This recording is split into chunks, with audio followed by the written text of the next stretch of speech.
அவசரமும் ஆத்திரமும் தான் ஒருவனுடைய அறிவுக்கு மிகப்பெரிய எதிரி. சிங்காரவேலனுக்கு அரோகரா. என் தங்கமே, இன்று இந்த சிங்காரவேலன் வெள்ளிக்கிழமையில் உன் இல்லம் தேடி வந்துவிட்டேன். தட்டாமல் என் வாக்கினை கேட்கின்ற தங்கங்களுக்கு இன்று இரவுக்குள், அதாவது இந்த வெள்ளிக்கிழமையினுடைய இரவுக்குள் எதிர்பார்த்த ஒரு விஷயத்தை உன்னுடைய கைகளில் ஒப்படைக்கப் போகின்றேன்.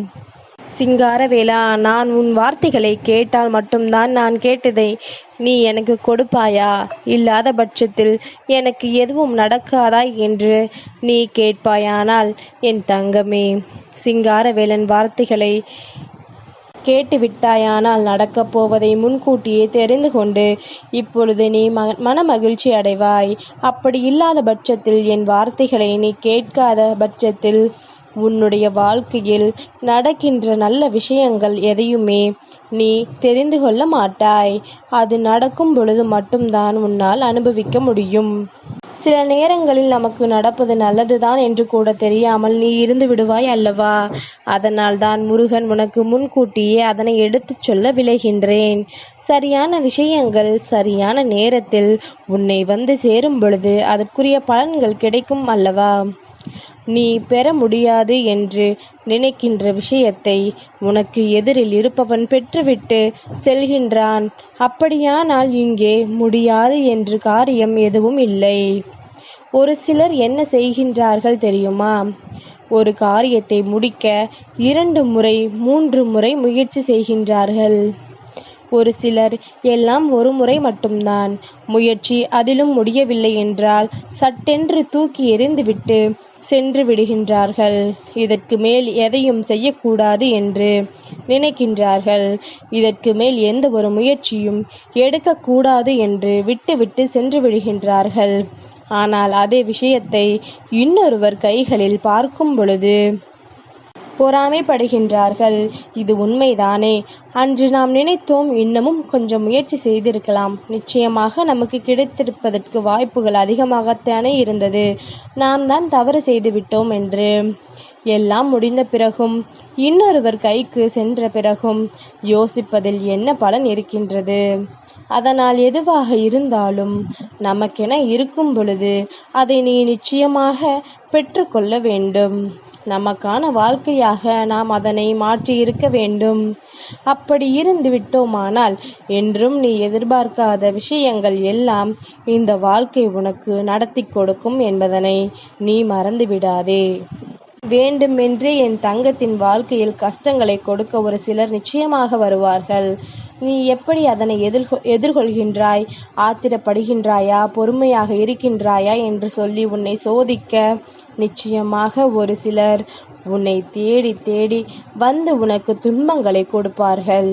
என் தங்கமே, அவர்கள் கொடுக்கின்ற துன்பங்களை எல்லாம் இந்த சிங்காரவேலன் தவறு என்றும் சொல்ல மாட்டேன், சரி என்றும் ஒத்துக்கொள்ள மாட்டேன். எதனால் தெரியுமா என் தங்கமே? தவறு என்று நான் சொல்லிவிட்டேன். ஆனால் அந்த நேரத்தில் நீ கற்றுக்கொள்கின்ற பாடம் உனக்கு கிடைக்காமல் போய்விடும். சரி என்று சொல்லிவிட்டேன், ஆனால் நீ படுகின்ற துன்பத்தை உன் முருகன் ஏற்றுக்கொள்கின்றான் என்றாகிவிடும். அதனால் நான் சொல்வது எல்லாம் வாழ்க்கையில் நடக்கின்ற எல்லா விஷயங்களுமே ஏதாவது ஒரு வகையில் உனக்கு ஒரு பாடத்தை கற்றுக் கொடுக்கின்றது என்பதுதான். இந்த வாழ்க்கை உனக்கு கற்றுக் கொடுக்கின்ற இந்த பாடத்தை நீ தெளிவாக கற்றுக்கொள்ள வேண்டும்.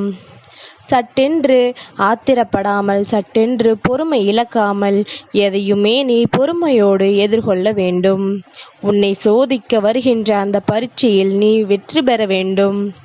ஏன் வருகின்றது, எதற்கு வருகின்றது என்பது எல்லாம் அடுத்த கேள்வி. அது வரக்கூடாது என்று நீ நினைப்பதும் அடுத்ததுதான். வந்துவிட்ட பிறகு அதனை எப்படி எதிர்கொள்வது என்பது மட்டும்தான் இப்பொழுது உனக்கு நினைவில் இருக்க வேண்டும். என் தங்கமே, இந்த சிங்காரவேலன் வார்த்தை உனக்கு புரியும் என்றால், எந்த ஒரு செயலையும் உன் மனது நோகும்படி ஒருவர் செய்கின்றார் என்றால் சட்டென்று அதற்கு ஆத்திரப்படாமல் பொறுமையாக நீ எதிர்கொள்ள வேண்டும். என் தங்கமே, சிங்காரவேலன் உன் மீது அன்பு கொண்டு எப்பொழுதும் உன் இல்லத்தின் வாசலில் நின்று கொண்டிருப்பதற்கு காரணம் நீ வெள்ளந்தியான மனதோடு இருப்பது மட்டும்தான். உனக்கு கெடுதல் செய்தவர்கள் கூட கெடுதல் நினைக்க மனமில்லாது எப்பொழுதுமே நல்லதை மட்டுமே யோசிக்கின்ற என் தங்கத்திற்கு நிச்சயமாக இந்த வாழ்க்கை மிக பெரிய சந்தோஷத்தை நிறைவேற்றி கொடுக்கும் என்பதனை மறந்து விடாதே. தெய்வத்தின் சன்னதியில் நின்று தெய்வத்திற்கு பணிவிடைகள் செய்கின்றவனுக்கே வெளியில் வந்து பார்க்கும் பொழுது யாருக்கு எதை முன்னுரிமையில் கொடுக்க வேண்டும், யாருக்கு எந்த விஷயத்தை எப்படி செய்ய வேண்டும் என்ற எண்ணம் தோன்றுகின்றது அல்லவா?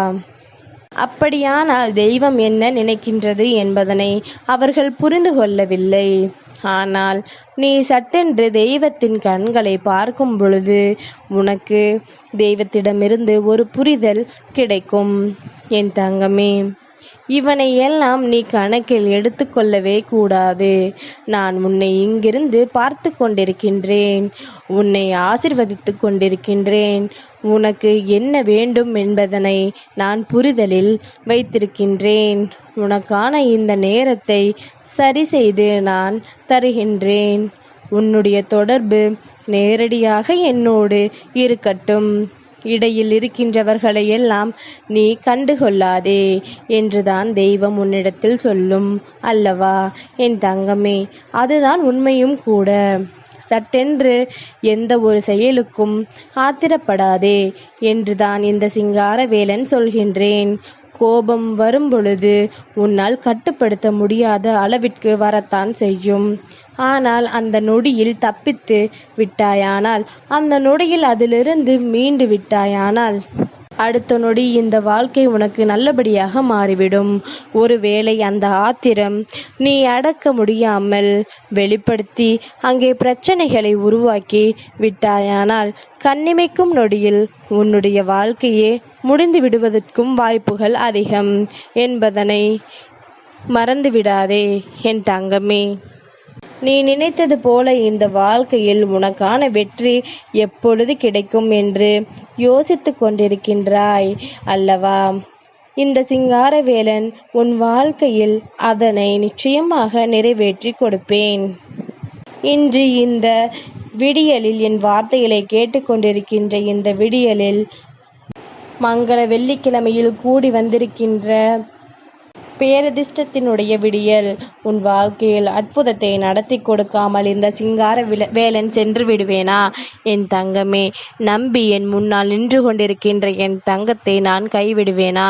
நிச்சயமாக உன்னுடைய விருப்பங்கள் ஒவ்வொன்றையும் நிறைவேற்றி உன்னை இந்த வாழ்க்கையின் உச்சநிலைக்கு அழைத்து செல்ல உன் முருகன் வருவான் என்பது மட்டும் நீ மறந்து விடாதே. சிங்காரவேலனை தேடி வந்த என் தங்கமே, உன்னை நான் வெறும் கையோடு ஒரு நாளும் அனுப்ப மாட்டேன். உனக்கு மனது நிறைய இந்த அன்பை அள்ளித் தருகின்றேன். என் தங்கமே, எதுவும் இல்லாதது போல எப்பொழுதும் மற்றவர்களிடம் நீ நடந்து கொள்ளாதே. எல்லாம் இருப்பது போல நீ உன் வேலைகளை செய்து கொண்டிரு. ஏனென்றால் இருக்கின்றது என்று சொல்பவனை விட இல்லை என்று சொல்பவனை இங்கு மிகவும் ஏளனமாக இந்த உலகம் பார்க்கின்றது அல்லவா? இல்லை என்று சொல்ல சொல்ல உன் கைகளில் எதுவும் இல்லாமல் தான் போகும். இருக்கின்றது என்று நேர்மறையாக சொல். நிச்சயமாக இன்று இல்லை என்றாலும் நீ விரும்பியது உன் கைகளுக்கு ஒரு நாள் வந்தே தீரும் என்பதனையும் நீ உணர்ந்து கொள்வாய். உன்னுடைய உழைப்பை நிச்சயமாக இந்த உலகம் மதிக்கின்ற நாள் வரும். அதற்கு இந்த சிங்காரவேலன் உனக்கு உறுதுணையாக இருப்பான் என்பதனை நீ எப்பொழுதுமே மறந்துவிடாதே. சிங்காரவேலனின் அன்பை பெற்ற உன் வாழ்க்கையில் நிச்சயமாக ஒரு நல்ல மாற்றம் இன்று நடந்தே தீரும். சிங்காரவேலனுக்கு அரோகரா.